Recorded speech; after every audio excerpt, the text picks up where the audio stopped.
Siapa sih di antara kita yang bebas dari salah? Pasti dari waktu ke waktu, minimal ketika kita nggak sengaja, kecolongan sesuatu di hidup kita. Tapi kekristenan itu, hubungan kita dengan Tuhan itu, sebagian besar porsi shareholder atau pemegang sahamnya itu Tuhan.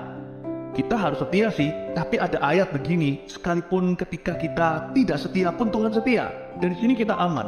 Hubungan ini defender, lawyer, pengacara, pembelanya, yang utama itu bukan kita.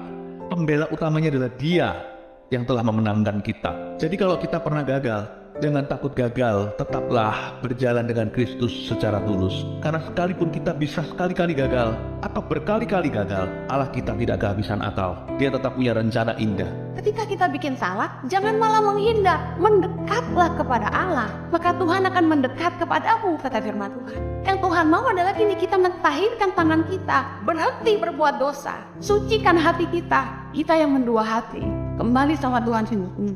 Justru kalau kita tahu bahwa Tuhan sangat mengasihi kita dan Tuhan selalu menantikan untuk kita kembali kepadanya, jangan pernah ragu untuk menghampiri tahta kasih karunia. Jangan merasa tertuduh. Ingat, Tuhan bisa marah, tapi Tuhan lebih sayang kita. Berapa banyak dalam kehidupan saudara melakukan apa yang tidak berkenan di hadapan Tuhan. Tapi balik-balik lagi ketika saudara datang kepada Dia, yang ada hanya pengampunan demi pengampunan demi pengampunan, saudaraku. Sampai Alkitab berkata, sebentar saja murkanya, tapi tidak berkesudahan kasih setianya. Kita ini sesungguhnya, saudaraku, sebagai anak-anak Tuhan ada di posisi yang sangat enak. Kenapa? Hakimnya di pihak kita, pembelanya di pihak kita. Butuh apa lagi? Iblis mau ngomong seenak yang dia katakan, silahkan. Hakimnya di pihak saudara, pembelanya di pihak saudara. Apa yang kau takutkan kalau dia ada bersama dengan saudara? Dia di pihakmu. Siapa lawan kita? Itu sebabnya kesalahan adalah untuk kita evaluasi. It's not the end. Justru saudaraku, izinkan saya katakan ini. Di dalam kau membuat kesalahan, saudarimu,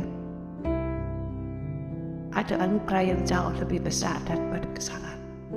Orang yang menyadari hidupnya adalah anugerah, justru orang yang tidak berani main-main dengan anugerah.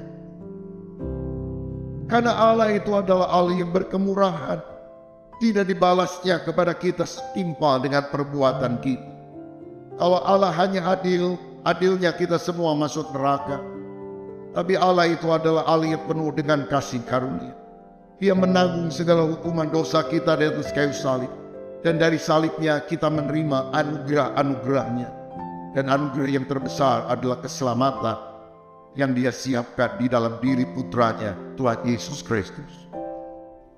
Makanya itu orang Kristen tidak boleh mengeluh. Lebih banyak yang Allah lakukan yang tidak kau ketahui. Daripada yang Anda keluhkan, Tuhan belum berbuat dalam hidupmu. Semua fitnahan itu tidak mungkin akan bisa mendekati takaran kemurahan yang diberikan tanpa kau sadari. Saya nggak berani ngeluh sama Tuhan. Kalau sampai Tuhan buka buku, hitung-hitungan sama saya, kembaliannya banyak, saya nggak bisa kembalikan. Makanya saya nggak berani mengeluhkan sesuatu yang saya nggak miliki. Tuhan nanti kan buka buku. Harusnya kamu mati di sini. Harusnya di sini kamu ngalami gini. Harusnya kamu di sini keracunan. Harusnya begitu. Aku luputkan semua. Sini malaikat. Sini malaikat. Ditunjukkan babak belurnya gara-gara saya. Saya tidak berani tuntut Tuhan di pengadilan. Kalau Tuhan tuntut kembali, mati aku. Melawan Tuhan. Gak berani saya. Kemurahan dan kasih setia adalah dasar utama iman Kristen kita. Kalau saya bisa jadi orang Kristen, itu bukan karena saya hebat, itu bukan karena saya jago, itu bukan karena hati saya bersih, bukan karena sifat saya baik. Kalau saya bisa jadi orang Kristen karena kemurahan Tuhan. Jangan ada orang yang penting bilang karena saya orang baik maka Tuhan memilih saya. Siapa lu? Segitu baiknya dan saudara sampai Tuhan kagum-kagum tak kaki-kaki bilang, ih baik sekali nih orang, atau pilih dia. No, karena kemurahan Tuhan. Alkitab bilang semua kita berjalan seperti domba yang sesat. Kalau saudara mau menepuk dada dan berkata saya orang baik, maka saya bilang kau menghina firman Tuhan. Karena firman Tuhan berkata, tidak ada seorang pun yang baik, tidak ada seorang pun yang benar, tidak ada seorang pun yang berakal budi. Semua sesat dan berjalan menuju pada kebinasaan. Kita orang-orang yang menerima kemurahan.